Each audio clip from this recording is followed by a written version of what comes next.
Bom dia de novo, bom dia para a nossa audiência no canal do YouTube, né? Hoje nós vamos dar continuidade ao estudo do autodescobrimento, né? O estudo da obra da Joana de Ângeles que nós temos feito, seguindo o livro do autodescobrimento, Uma Busca Interior.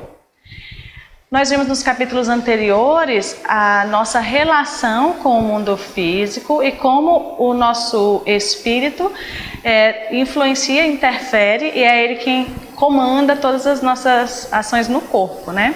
Nós vamos seguir hoje falando sobre consciência e vida e o nosso roteiro de hoje vai incluir falar sobre incursão na consciência, consciência responsável e consciência e sofrimento. Quando a gente fala sobre incursão na consciência, tem a ver com a necessidade que é gerada quando a gente entra num caminho de autodescobrimento, né? Joana de Ângeles, nesse capítulo, na página 43, faz a seguinte afirmativa: faz-se então indispensável, ao adquirir-se o conhecimento de si, ou seja, esse caminho do autodescobrimento, né? O aprofundamento da busca da sua realidade, deslindando os complicados mecanismos viciosos que impedem a marcha ascensional e não o levam à realização total.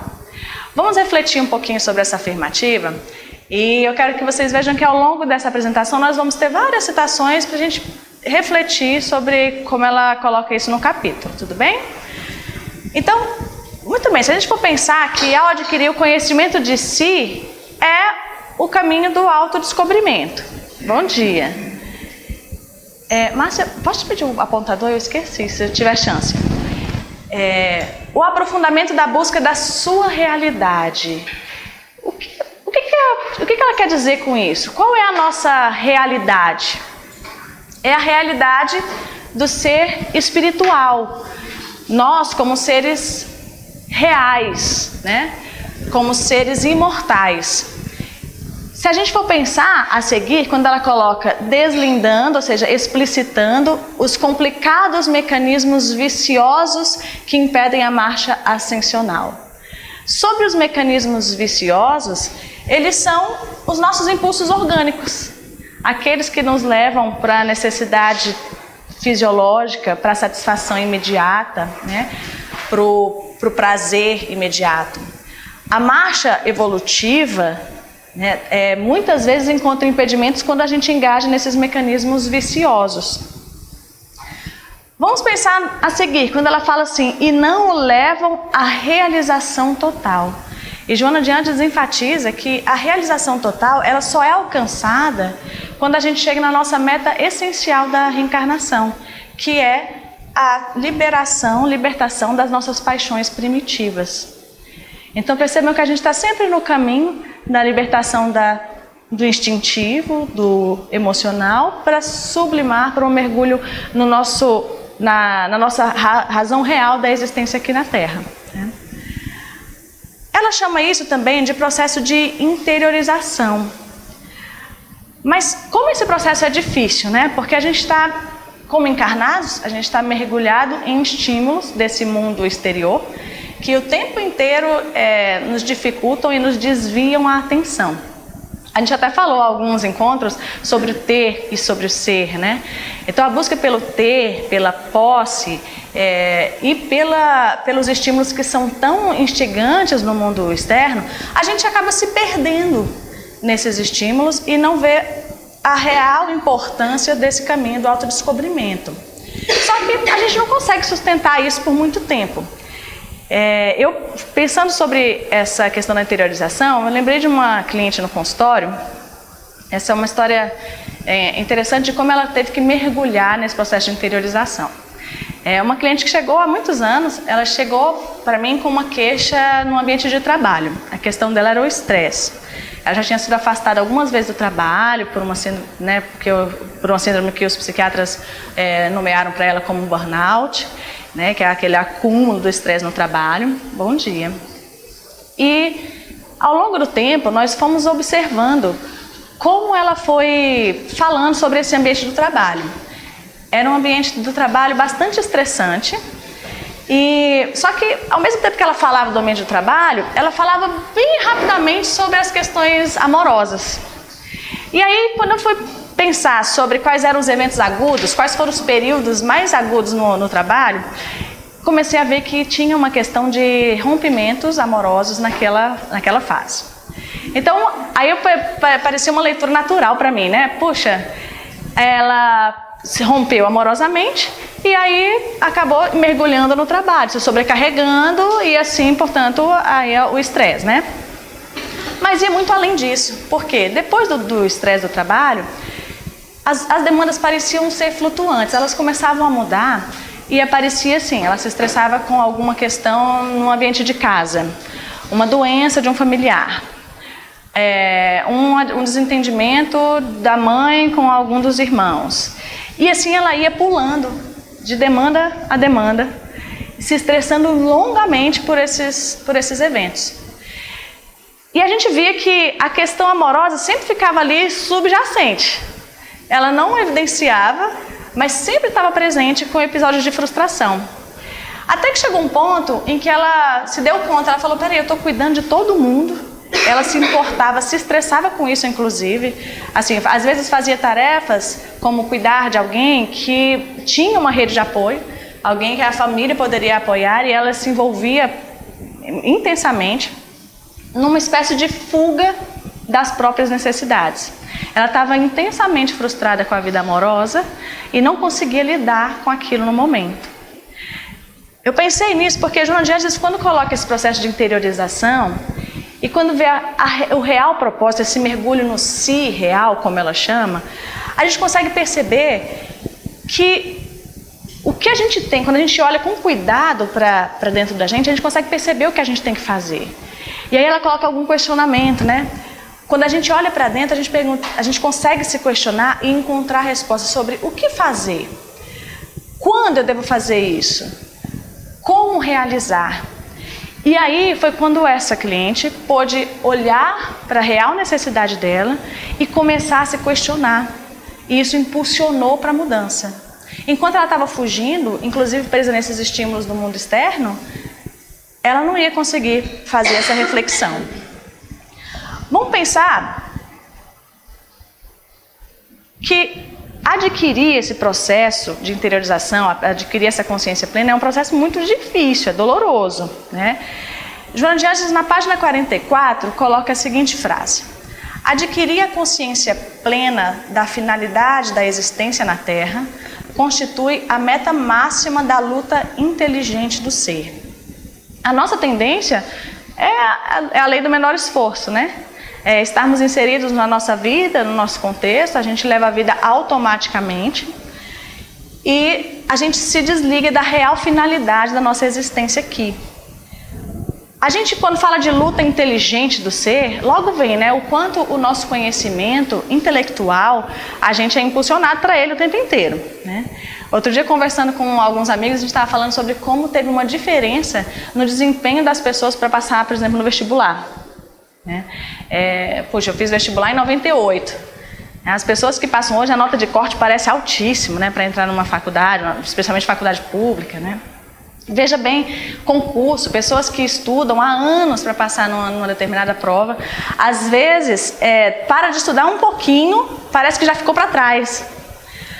O conhecimento, as informações que são divulgadas o tempo inteiro impulsionam a gente para essa busca e realmente promovem um progresso intelectual, né? Mas a questão e o progresso moral? Né? A gente se esquece dessa coisa de se libertar dessas paixões essenciais, né?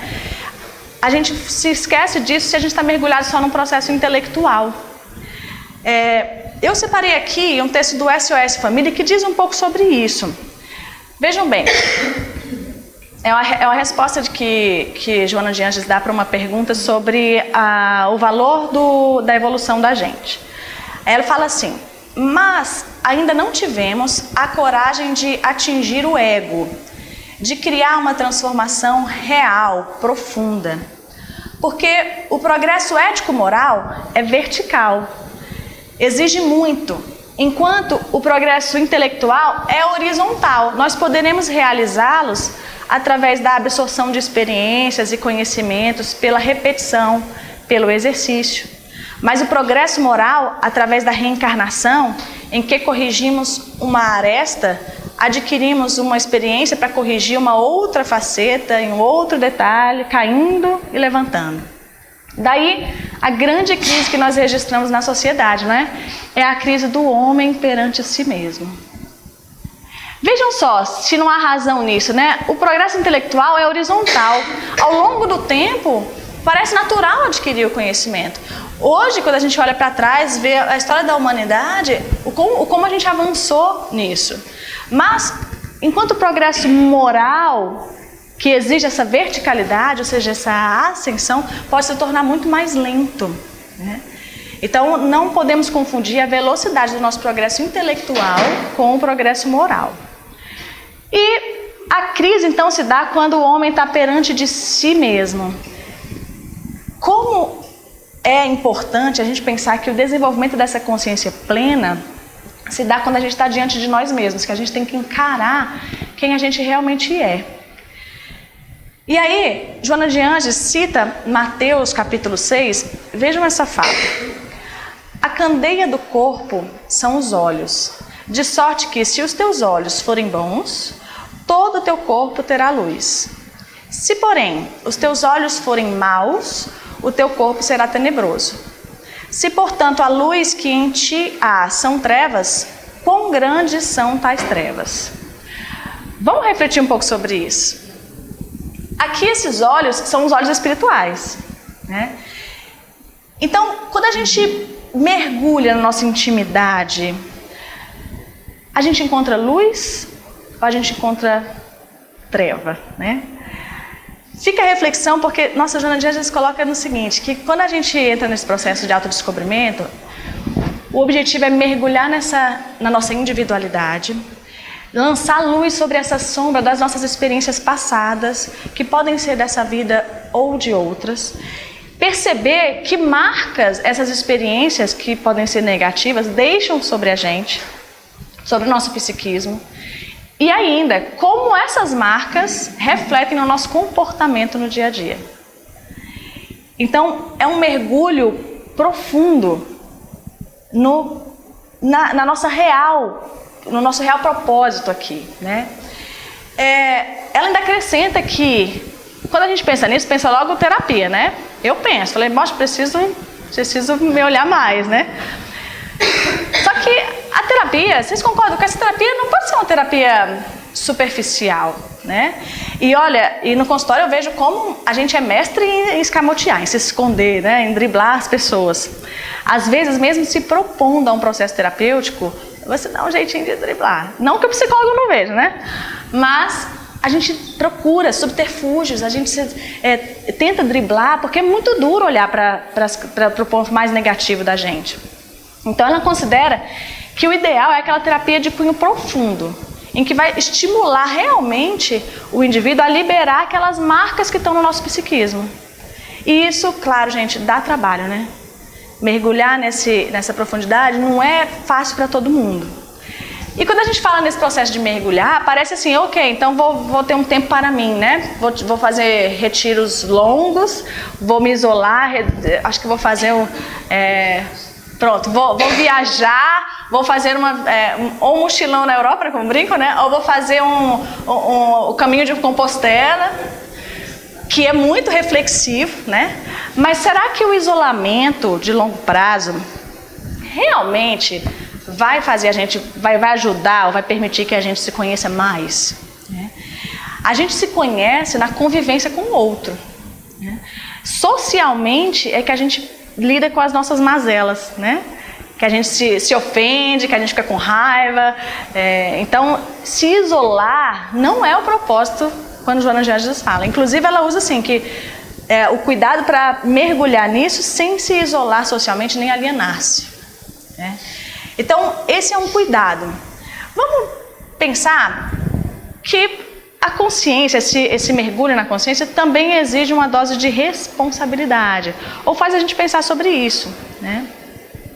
Mas quando a gente fala de responsabilidade, Normalmente a gente pensa naquela responsabilidade que é delegada por alguém, né? Meu chefe mandou, minha mãe falou, o presidente, é a lei, é o Detran, né? E assim você segue a lei, o dever. Na psicologia, tem os psicólogos que estudam sobre responsabilidade falam que normalmente a gente tende a negar responsabilidade quando tem alguns contextos. Por exemplo, um deles é quando a gente fala que é por questão de autoridade. Então eu fiz porque meu chefe mandou. Imagina, às vezes um servidor público pode cometer atos que são ilícitos, digamos assim, mas fizeram porque o chefe mandou. Vai responder por consequência, mas puxa, eu ia ser exonerado, puxa, eu ia perder, né? E aí, seguindo essa ordem, acabam fazendo. Outra questão que eles estudaram é que muitas vezes a gente faz isso por uma questão de gênero. Eu fiz porque é meu papel de homem, porque é meu papel de mulher. Ah, briguei na rua e ataquei o rapaz. Porque homem não apanha, né? E aí a questão de gênero, então, se bater em mim, eu vou, e aí se envolve na briga por uma questão de gênero. Outra questão é pela coletividade. Todo mundo fez, aí eu também fiz, né? Tava todo mundo bebendo, né? Aí eu bebi também. Outro dia eu vi uma ideia sobre uma mãe que estava brigando com um filho adolescente, que estava assistindo um show, era um show de um cantor que parece que não levou o show até o final. E a plateia começou a jogar objetos no cantor. E aí o menino jogou. E aí parece que os seguranças pegaram e quando ele foi dar satisfação, aí ele falou, mãe, mas estava todo mundo jogando, aí eu não sei, me deu um negócio, eu comecei a jogar, né? Então a gente é impelido às vezes por essas situações e como se a gente não pudesse se livrar disso, como se ali não houvesse responsabilidade, a responsabilidade era dos outros, né? E Joana de Ângeles convida a pensar na responsabilidade que vem não só porque ela é delegada pelos outros, mas pelo amadurecimento psicológico. E aí vejam, é considerar o dever junto com a necessidade do outro. Aqui entra um componente amoroso. Eu posso escolher fazer determinadas coisas pela tarefa que deve ser realizada, mas especialmente por observar a necessidade do outro. Isso nos leva a caminhos diferentes. O amor vai dar o tom de como a gente fazer, né? Preparando essa palestra, eu lembrei sobre uma cena do filme A Espera de um Milagre. Acho que muitos viram aqui, né? Tem uma cena, perto do final já, em que aquele homem que está preso, aquele negro alto, né? Que tem aquele poder, aquela habilidade, ele está lá, vai ser morto no dia seguinte. E aí o Tom Hanks, que é o ator, ele pergunta assim, fulano, o que eu posso fazer por você, agora no último tempo? Aí ele falou, não tem nada para fazer, tá tudo bem, porque agora eu vou me libertar desse dom, é muito sofrimento para mim e tal. Ele falou assim, aí o Tom Hanks fala assim, mas como é que eu vou, depois, de frente para o Criador, dizer que eu não pude fazer nada por você? E aí ele fica naquela coisa e pede para ir para assistir um filme, né, para ir para o cinema. Mas olha só o que ficou para mim dessa fala. Ele perguntou isso, o rapaz não falou nada, pediu a cinema e ele condenou, ele foi lá e ele executou o cara. Sofrendo, mas executou. Será que ele tinha escolha nessa hora? Ele poderia não executar o rapaz? Que consequência que tinha? Essa é a pergunta, né? Será que sempre existe escolha? Na minha visão, ele tinha escolha. Ele ia ser demitido, mas ele tinha escolha não executar o cara, né? A questão é como a gente lida com as consequências. Porque a questão é, ele poderia se livrar, ele estava se livrando da culpa até por aquela atribuição de responsabilidade, né? Vou perder meu emprego, é meu chefe, eu vivo aqui, né? E ele atribuiu essa responsabilidade. Mas se ele considerasse que ele era capaz de tomar aquela decisão e lidar com a consequência, ele ia estar, assim, considerando a necessidade do outro. Nem que fosse por ver que não ia morrer pelas mãos daquele que tanto estava próximo dele, né? Então, fica o questionamento. Será que a gente não tem escolha em determinados momentos ou é porque a gente não consegue lidar com a consequência deles? Porque a consequência, geralmente, traz culpa. E a culpa traz sofrimento. Então vamos entender que nós, no nosso processo evolutivo, estamos num contínuo entre a inconsciência e a consciência, ou melhor, entre a coletividade e a individuação. Nesse nosso processo, especialmente como encarnados, onde a gente experiencia eventos negativos, a gente pode entender que a gente vai estar sujeito a sofrimento. E Joana de Ângeles enfatiza que, a depender de onde a gente está nesse contínuo, do nosso nível de consciência, a gente vai receber esse sofrimento de uma maneira ou de outra. Por exemplo, se nós estamos mais inconscientes, a gente vai receber o sofrimento como agressivo, automático. A gente vai ter uma tendência à revolta, à alucinação. A gente vai ter uma reação muito mais instintiva. Se nós já avançamos um pouco, a gente pode encarar o sofrimento como profundo, como abnegação, e entender que o sofrimento vai ser fator de crescimento e de transformação interior. Mas se a gente for pensar, esse nível de consciência, e a gente já viu há pouco, né? Mergulhar nisso, o trabalho que dá, né? Poder olhar para si, o sofrimento, na verdade, ele é uma grande oportunidade. Porque você vê por que você está sofrendo, né? Que ponto que aquilo te incomoda? O que você está precisando mudar, né? E ela ainda acrescenta mais. Se a gente for pensar, quando a gente tem uma postura mais consciente diante do sofrimento, a gente acelera a nossa evolução. Aí é como se a gente encontrasse aqui no nosso livre-arbítrio a oportunidade de acelerar ou de manter um ritmo diferente para a nossa evolução, né? Há tempos eu ouvia uma piadinha que o povo brincava assim, né, com a ideia de André Luiz quando saiu do umbral, que ele se arrependeu realmente, né? E aí, às vezes as pessoas faziam uma gracinha assim, então eu ia chegar lá e se arrepender, eu vou chegar lá já me arrependendo logo para poder ir rápido, né? Não gastar tanto tempo. Na verdade, é um processo que aos poucos a gente vai introjetando e acelerando nesse sentido de perceber sempre a oportunidade de crescimento e de transformação interior que se apresenta em cada sofrimento. Vamos pensar agora que, como a gente está encarnado, a gente está sujeito o tempo inteiro a variadas emoções, sentimentos e pensamentos. Se nós pensarmos, esses elementos são o que constituem a psique humana. E a psique, ou essa expressão aqui, é a expressão do nosso espírito.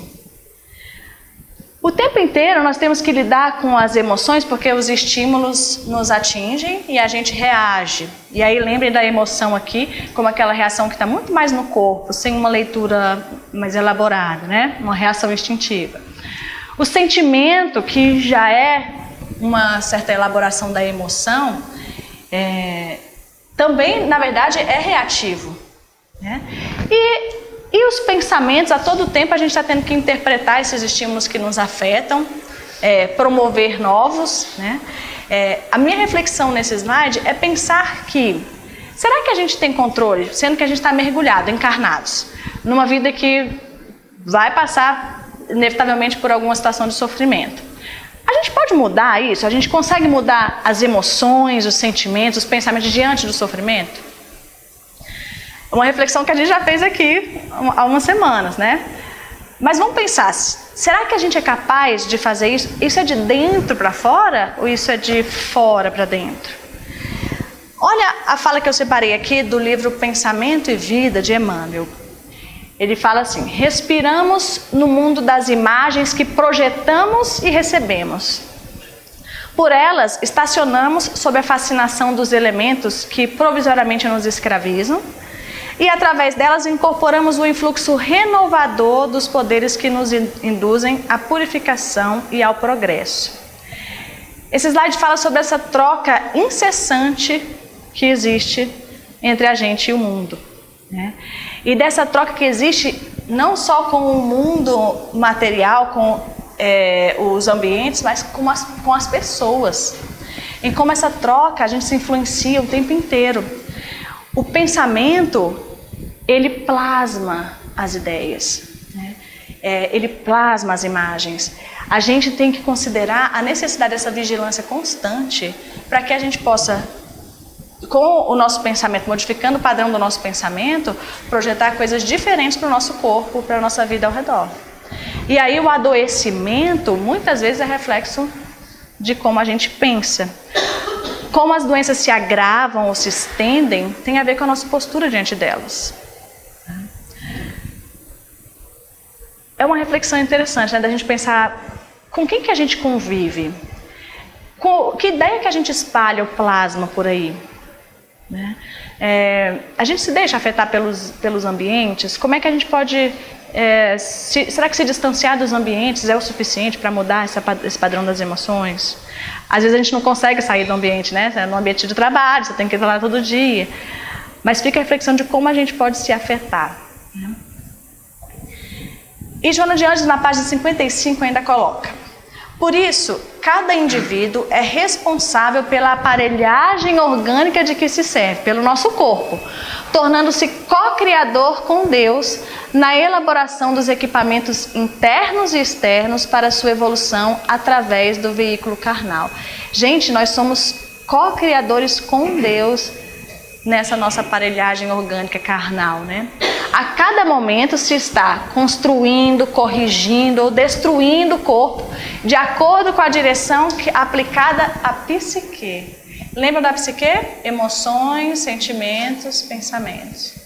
A direção, o tom que a gente dá para isso é que vai determinar como a nossa relação com o nosso corpo.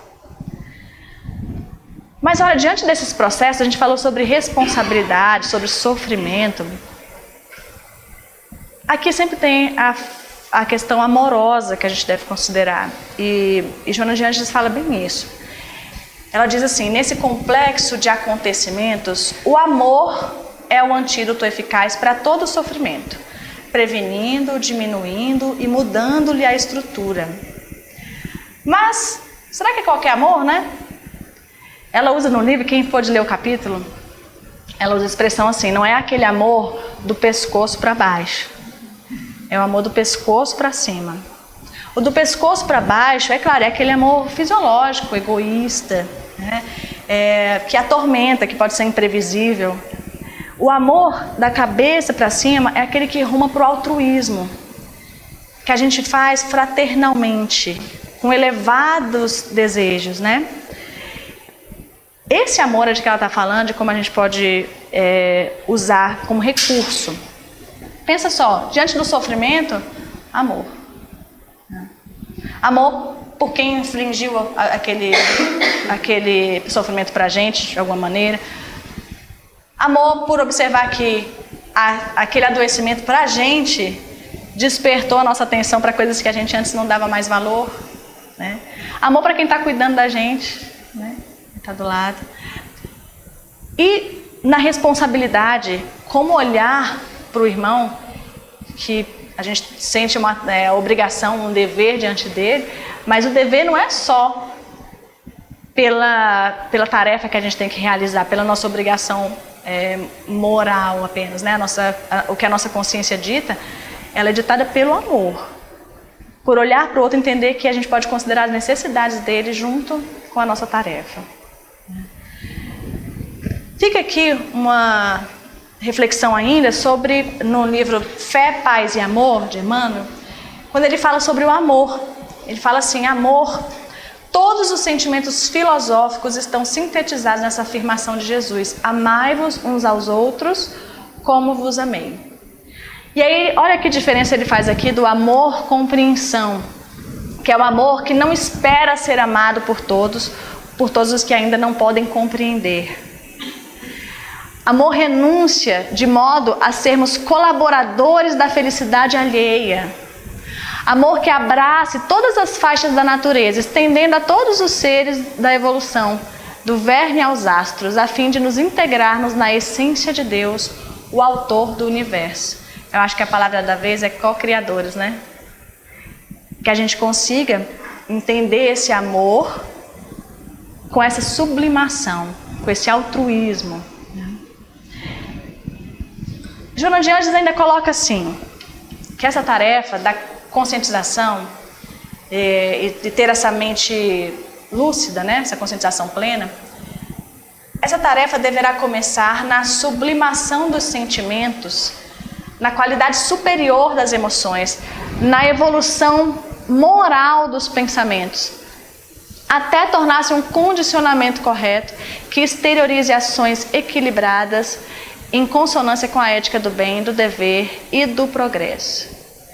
Percebe aqui emoções e pensamentos da nossa psique, né? A elevação moral, a qualificação superior dessas emoções. E eu acho que a palavra importante aqui também, sabe qual é? Condicionamento correto. Né? E aí cabe a frase que o Daniel sempre gosta de lembrar, né? Antes, a disciplina precede a espontaneidade. Então, que nós possamos, assim, aos poucos, ir nos condicionando. Claro, a gente tem que ser condescendente com a gente, né? Porque é um caminho muito difícil. Então, olhar para a gente com esse olhar de quem persevera, de quem segue o caminho, né? Mas de quem sempre tem um passo a dar. E a gente sempre pode seguir adiante. Eu agradeço a atenção de vocês de hoje. Muito obrigada e vamos ter a nossa segunda parte hoje, tá? Da nossa discussão com um texto que vai ser muito rico. Obrigada.